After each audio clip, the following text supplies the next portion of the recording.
iyadoo guud ahaan waddanka Soomaaliland lagu jiro la tacaalidda iyo ka hortagga xanuunka COVID-19 ayaa waxa xarunta dhexe ee urur goboleedka IGAD ee ku taala waddanka Djibouti ay dalka Soomaaliland soo gaarsiisay oo ka soo talaabisay xuduudda Soomaaliland iyo Djibouti agabka lagaga hortago xanuunka safmarka dilaaga ah ee COVID-19 wafdi ballaaran oo ka socday urur goboleedka IGAD oo ka soo talaabay xadka Soomaaliland iyo Djibouti oo uu harkacayay safiirka Soomaaliland u fadhiya waddanka Djibouti Ambassador Cabdifataax Saciid Axmed ayaa markii ay xadka ka soo talaabeen ay soo gaareen dhinaca Lowicadde ee waddanka Soomaaliland ayaa waxa qalabkaasi lagaga hortago xanuunka COVID-19 ka gudoomay mas'uuliyiinta ka mid ah guddiga ka hortagga xanuunka COVID-19 geesta kale waxa hadal ka soo jeediyay safiirka Soomaaliland u fadhiya waddanka Djibouti mas'uul ku hadlayay afka gudoomiyaha urur goboleedka IGAD iyo mas'uuliyiin kale oo ka socday guddiga ka hortagga xanuunka COVID-19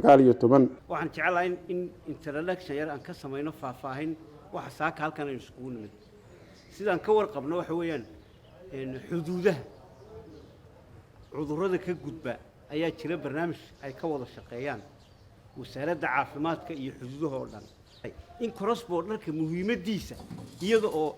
IGAD bolosiga uu yahay ama siyaasadeedu inay ka shaqeyso xuduudaha iskaga talowgooda iyo dadka caafimaadkooda iyo marka tan maanta u soconaa waa barbilowgii ugu horeeyay ee mashaariicahaasi ومشاريعه أي بحدود أي أدوية تايتودا بدن وأنا واحد بدن كتري دونا إن أي مكان يساي بشدين واحد بدن تاري كران. On behalf of the Executive Secretary, Dr. Wakane, I pass greetings to you all.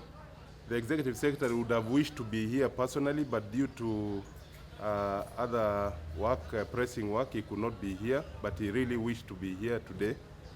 We come, apart from the greetings, we bring you the personal protective equipment, and mainly we are bringing them for the cross-border people, the migration, I mean the migrants and the refugees. إلهي بما هذا مركه هراء مركه روحنا ما علينا مركه لبعض نحاول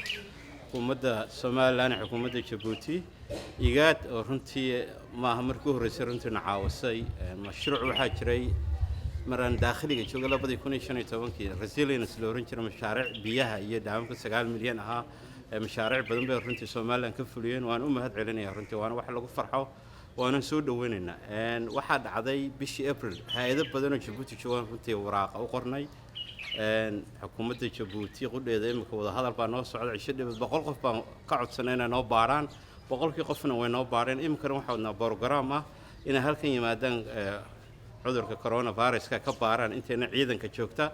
ثاني إن شاء الله دوام يدرسوا 90 دونا ديرا تست كقاعدان وحنا هالكين نقوم هاد عندنا سفير كان عبد الفتاح إلى ما ننتو هالكاتجي كو كشخي سيهرت لبض ودن Djibouti Soomaaliland ay u wada shaqeyn lahaayeen waxyaalo badan iskaga kaashan lahaayeen ayaanu aad uga mahad celinayna oo inta wasaaradood oo kala duwan wasiirro isku jira iyo dadka maxay technicalka ay soo boqdeen Djibouti xaqaana wasiirriyo inagu soo boqdeen Soomaaliland haddana soo noqdo tani localka ahayd sidoo xanuunkan u soo bilaamay waa iska ogtiin oo iska ognahay inta badan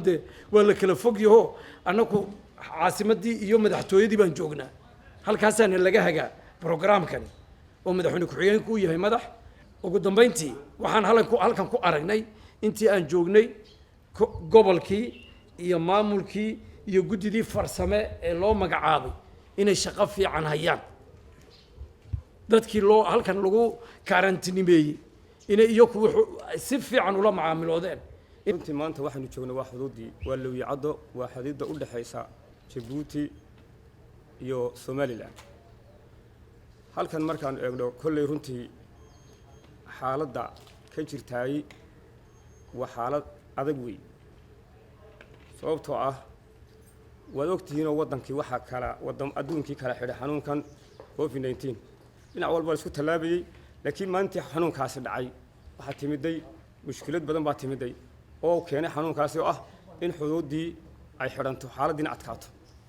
Maxamed Jaamac Waale warbaahinta qaranka Soomaaliland Djibouti